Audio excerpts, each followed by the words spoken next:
Bismillahirrahmanirrahim. Kita lanjutkan ngaji kita, masih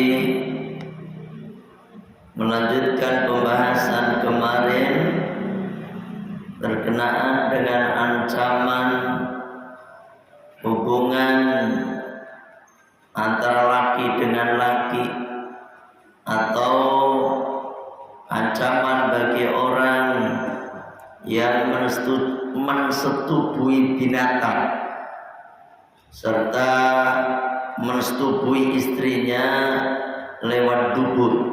Ya.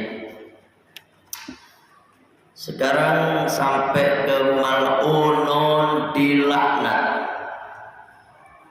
Siapa man orang jamaah yang mengumpulkan baina imro'atin, antara dua perempuan, antara perempuan wa benatiha, dan anak perempuan, ya, dilaknat. Siapa? Yakni mengumpulkan antara orang tua dengan anak. Ini artinya sama aja dengan mengumpulkan dua saudara perempuan, sama-sama saudara nih, kakak beradik, terus sampean menikahi dua-duanya, ya kan? Ini dilaknat, ya kan? Ada juga mengumpulkan antara bibi dengan keponakan. Ini juga nggak boleh, ya. Artinya apa? Nggak boleh dinikahin bersamaan. Kalau mau menikahi ya salah satunya itu. Sampean kalau kakak sama adik nih, ya, kakak sama adik, terus sampean pengen adiknya, tadinya nikah sama kakaknya, terus sampean seneng adiknya, maka kakaknya dicerai dulu, baru nikah sama adiknya, itu. Atau sampean tadinya nikah sama adiknya, seneng kakaknya, ya adiknya dicerai dulu, baru kemudian nikah sama kakaknya, gitu. Begitu juga sampean menikah dengan ibi dengan ponakan, itu juga haram. Kalau sampean pengen menikahi bibinya, ya, nggak boleh sama ponakannya bareng-bareng. Tapi kalau pas sampean senang ponakan istri sampean, sampean bisa cerai itu istri, terus nikah sama ponakannya, gitu. Atau sampean nikah sama perempuan, kok sampean senang sama bibinya, ya udah, ini biasanya kebalik, masa senang lebih tua, misalnya. Tapi begitulah ajaran. Begitu juga yang menjima seorang perempuan dan anak perempuannya, ini haram. Kalau sampean menikahi janda, udah kalian udah kumpulin, udah sampean kawinin, ya udah tidur bareng, maka sampean haram nikah dengan anaknya untuk selama-lamanya, itu, ya kan? Makanya ini sampean kan termasuk mahram. Mahram itu orang yang kalau mertua itu kan mahram kita. Kapan orang itu mahram kita, mertua itu mahram kita? Setelah adanya ijab kabul, ya. Setelah adanya ijab kabul, saya terima nikah dan kawinnya Markona putri bapak dengan mas kawin yang tersebut dibayar tunai. Maka ibunya Markona itu otomatis jadi mertua sampean. Haram menikah sama dia. Itu, ya kan? Ini nih penjelasan ini, Pak. Haram menikah dengan dia. Sampai kapan? Selama-lamanya. Makanya tidak ada kata bekas mertua sebenarnya. Tidak ada bekas mertua. Itu bekas mertua gua tuh. Jangan. Itu ibu saya. Begitu. Ibu mertua. Itu ibu mertua. Karena kita haram menikahi ibu mertua selama-lamanya. Paham ya? Itu, Pak. Wah, masih cantik ibu mertua nih. Sama anaknya cakepan ibunya lagi nih. Lah, agak boleh. Paham? Tapi kalau anak itu kalau ibunya udah sampai jima, udah sampai kumpulin, udah sampai udah tidur bareng dengan ibunya, itu anak baru mahram kita. Haram kita menikah dengan anak perempuan tadi. Itu selama-lamanya, itu menjadi anak kita. Tapi kalau udah ijab kabul dengan janda, misalnya nih, ijab kabul dengan janda, terus sampai belum kumpul sama janda itu, belum tidur bareng, belum jima, maka masih boleh menikahi anak perempuan tadi. Anak perempuan janda itu boleh. Itu. Paham? Ini makanya man jamaah, mal'unun dilaknat orang jamaah yang mengumpulkan baina imra'atin antara seorang perempuan wa ibnatiha dan anak perempuannya.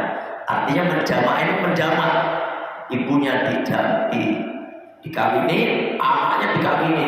Ini dilaknat. Hati-hati. Ya.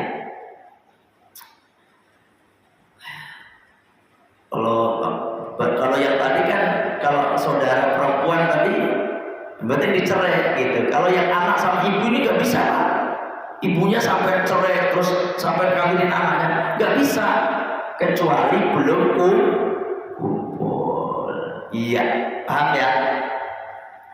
Terus mal'unun man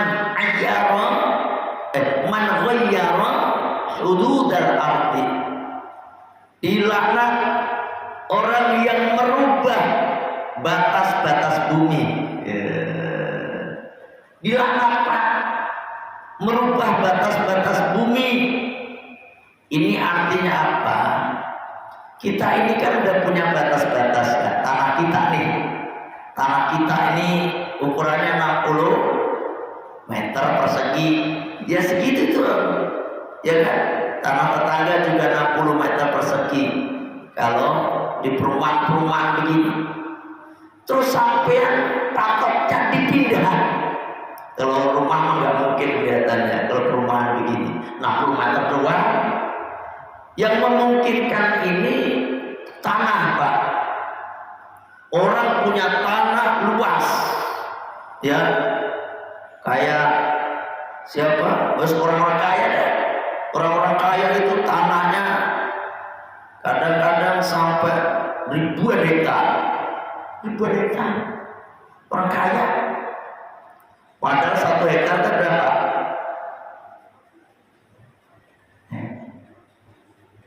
10.000 meter, Pak.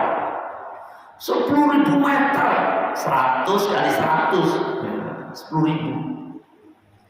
Kalau orang punya 1.000 hektar, ada nggak? Banyak. Bos-bos besar itu ribuan hektar tanahnya, ya kan? Makanya misalnya sampai punya kebun ribuan hektar, ngeri, ngapain bayangin gede-gedean. Kita punya kebun punya kebun ya 1000 meter lah, terus tetangga juga punya kebun 1000 meter. Nah ini ada kemungkinan kita bisa berubah ya. Ada patoknya di ini ada patok berjalan lagi ya kayak gitu, kayak pesantren Al-Fatihah yang pondok pesantren 2 itu memencong, padahal harusnya lurus gitu, ukurannya lurus. Nah ini kenapa bisa mencong begini ya Allah, ya ini kayak bilang semoga aja dia nanti jual saya beli gitu, baik kalau dijual itu banyak. Kan ada yang tanah, kalau yang dulu tani, orang petani ada galang itu mencong begini, padahal artinya kan kalau tanah itu biasanya kotak-kotak ini ya kan, kotak-kotak galang-galang itu. Dan kenapa jadi mencong begitu ya Allah? Ini namanya merubah batas bumi. Ini dosa besar, dilaknat oleh Allah. Gimana cara tobatnya? Ya ngomong sama orangnya, mohon maaf Pak, kenapa? Ini tanah saya tobat Pak. Ini tanah sampean sebenarnya Pak. Gitu. Kemarin saya cangkulin aja kemarin. Ya Allah saya sekarang tobat Pak. Ini habis ngaji ini kelihatannya. Habis ngaji ini jadi paham, takut kan kita jadi kenapa Pak? Kalau kita mengambil tanah orang lain, hak orang lain ini kan ada direkam.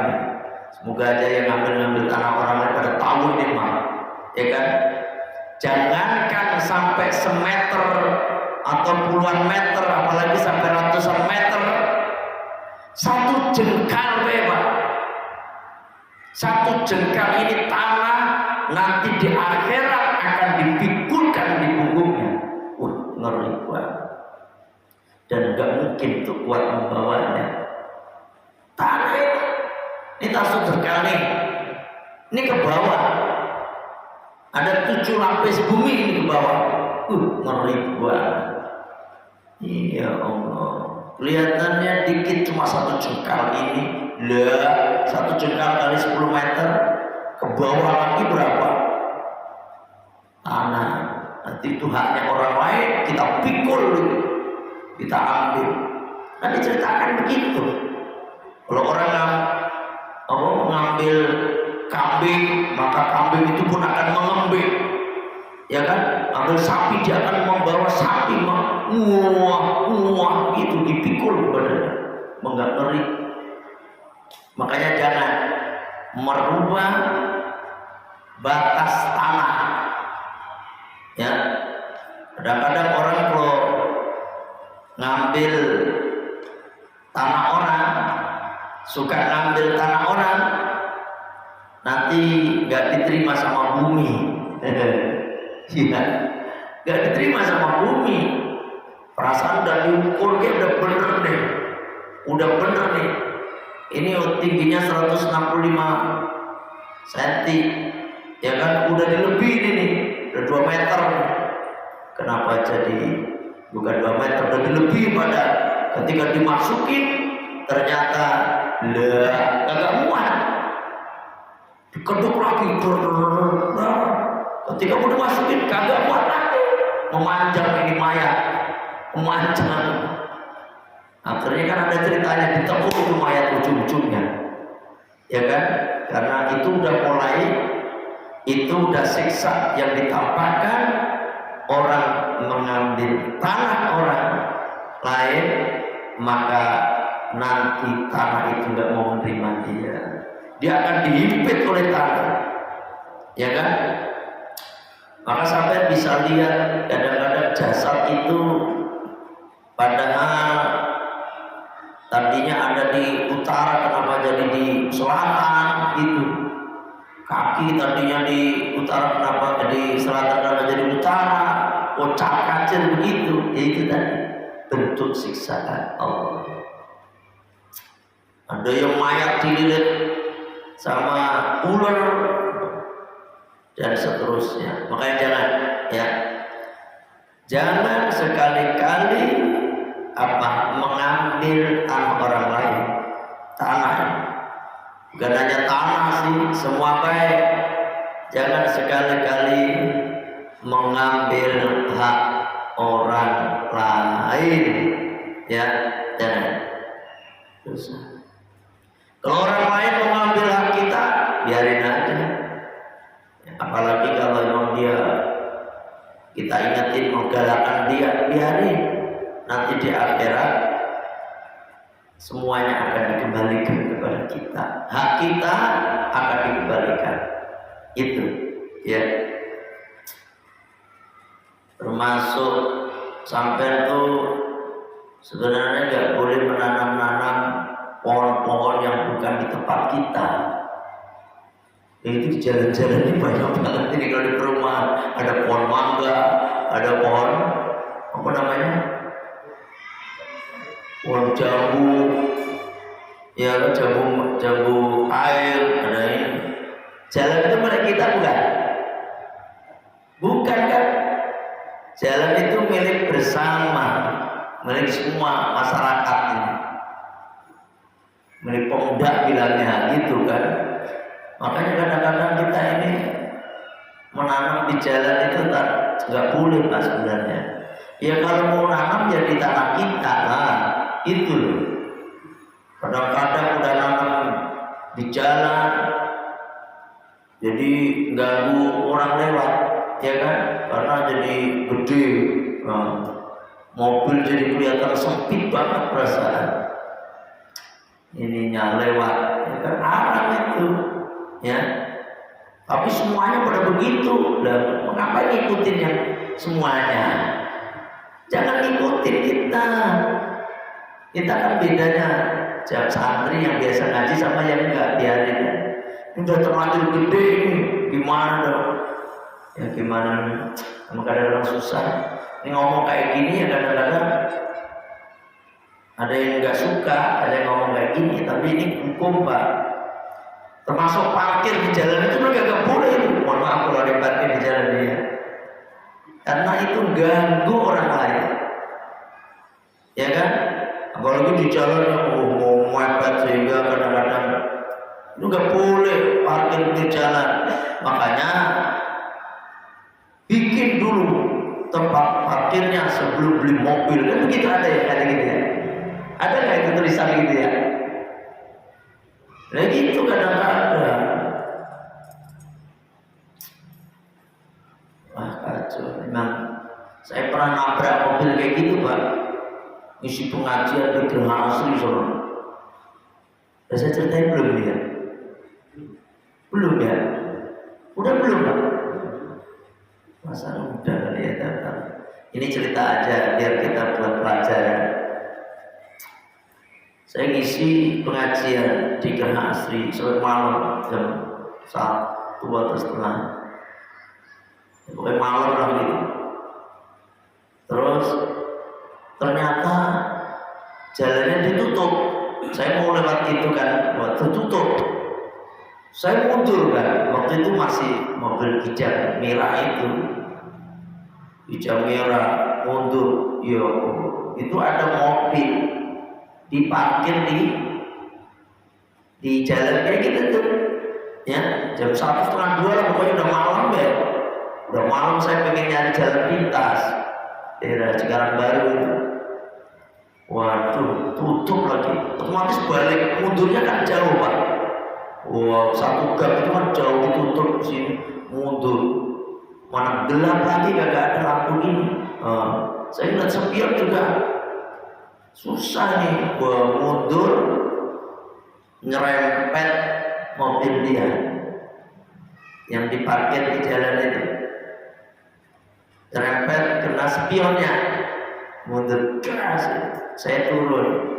Kalau saya orangnya nggak tanggung jawab, saya bisa aja langsung kabur, ya kan? Saya kabur aja, saya ketok pintunya, Pak, ini mohon maaf Pak, ada celakaan nih Pak.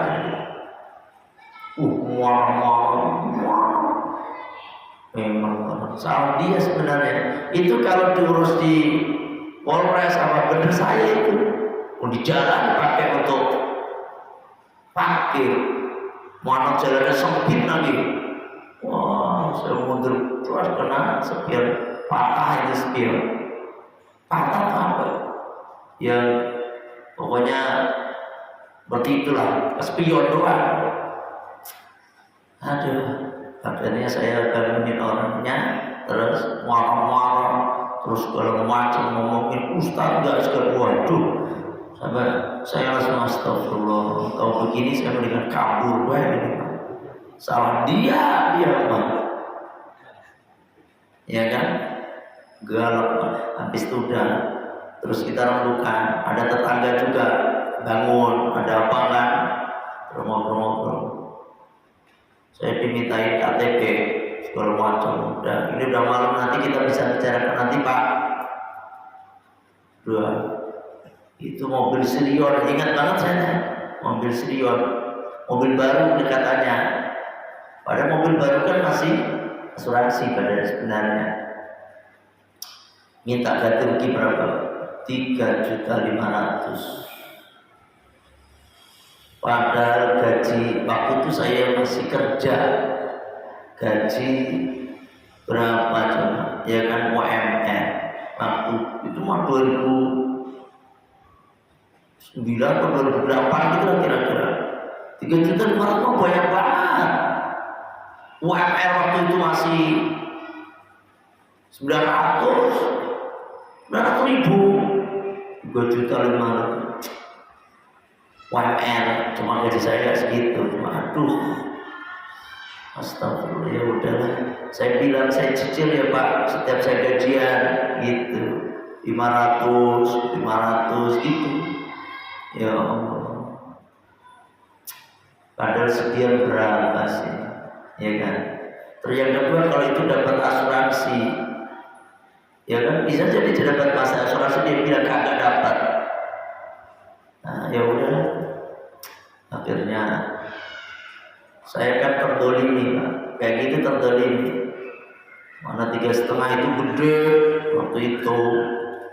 Terus sekarang mah ya, sekarang mah juga bagi yang punya duit juga gede itu mah, ya kan?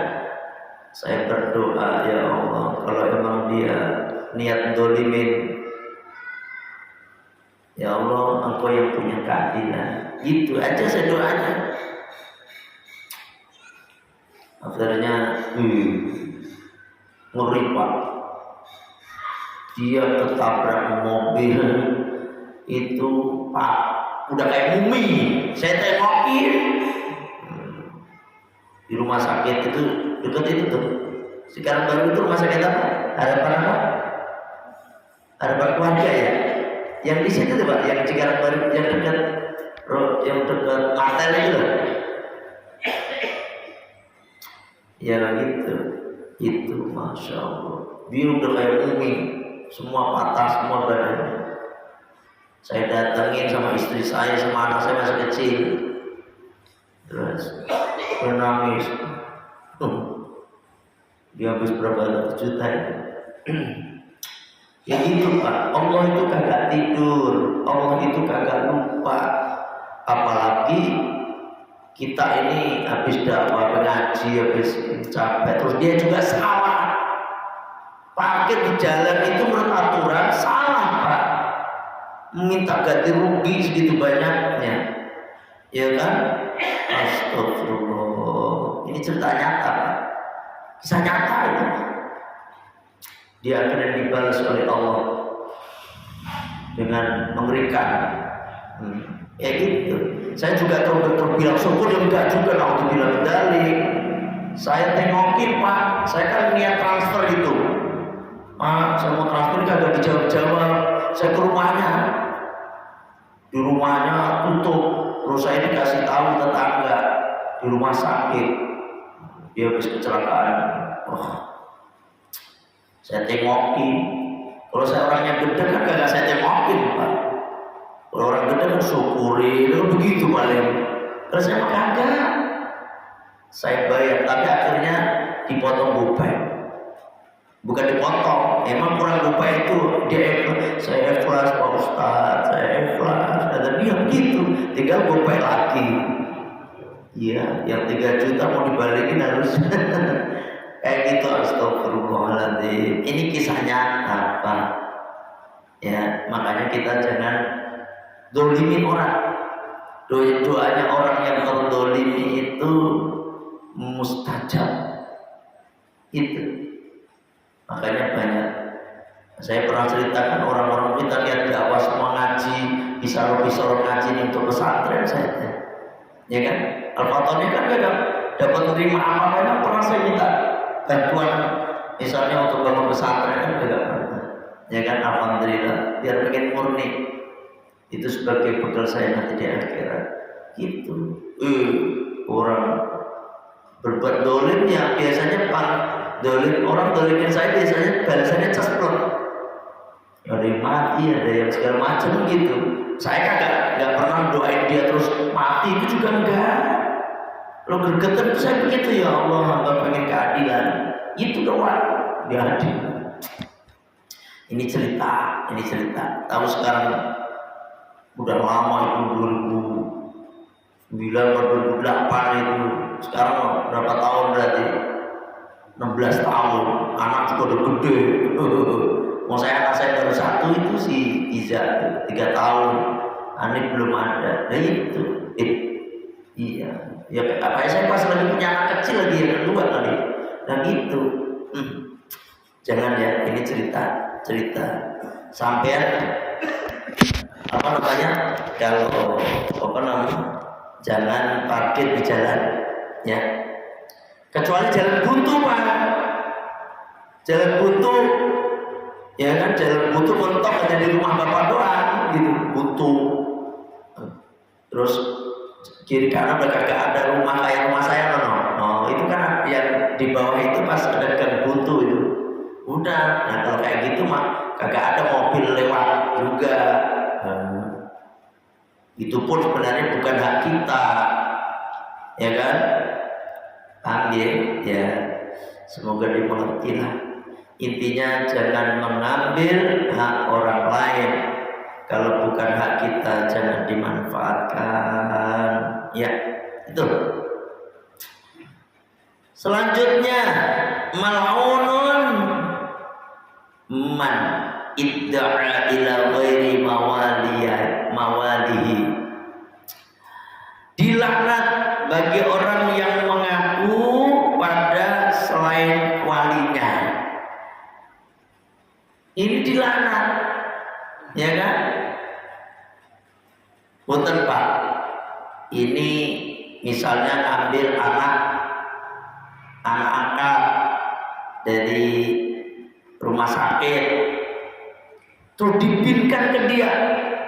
Ini dilaknat oleh Allah nih. Hati-hati, ya. Ada kan ini dirawat dari lahir cower ini, atau nemu bayi, ya kan? Nemu bayi yang dibuang akhirnya kagak ada yang ngakuin, diambil, jadikan anaknya. Terus ini bayi perempuan lagi nih. Kalau laki-laki mungkin nggak terlalu masalah, perempuan. Sehingga perempuan kan butuh wali.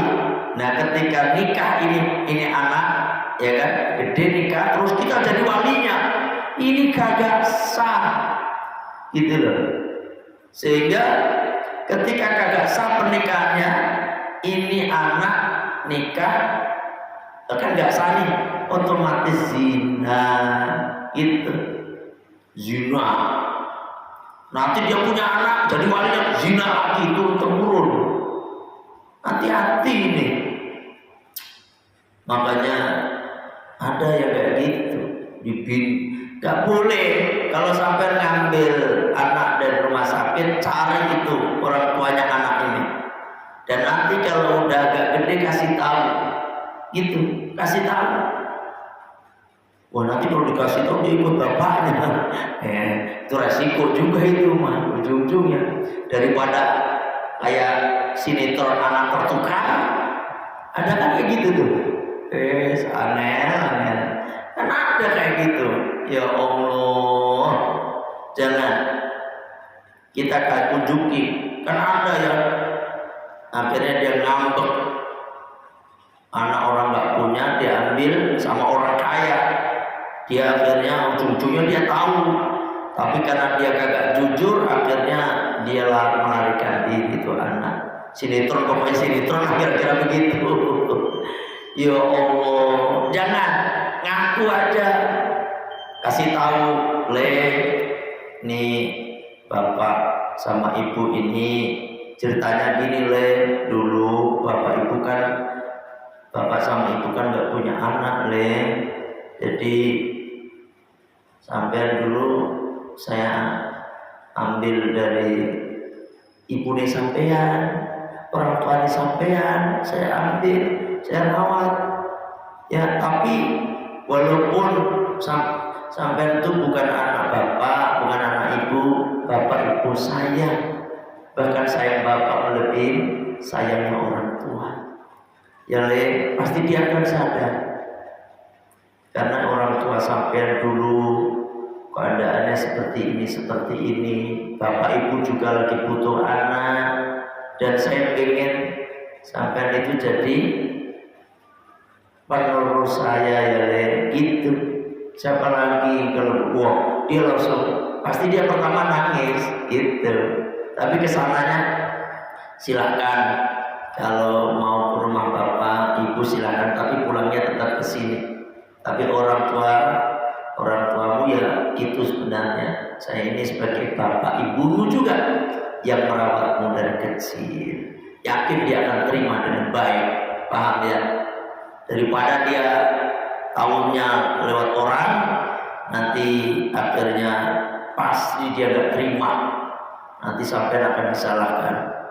Yang lebih parah lagi tadi, kalau ngambil anak perempuan yang notabene yang bukan anak kita, kemudian kita jadi walinya, maka yang terjadi itu nikahnya batal, tidak sah, dan otomatis nanti terjadi zina.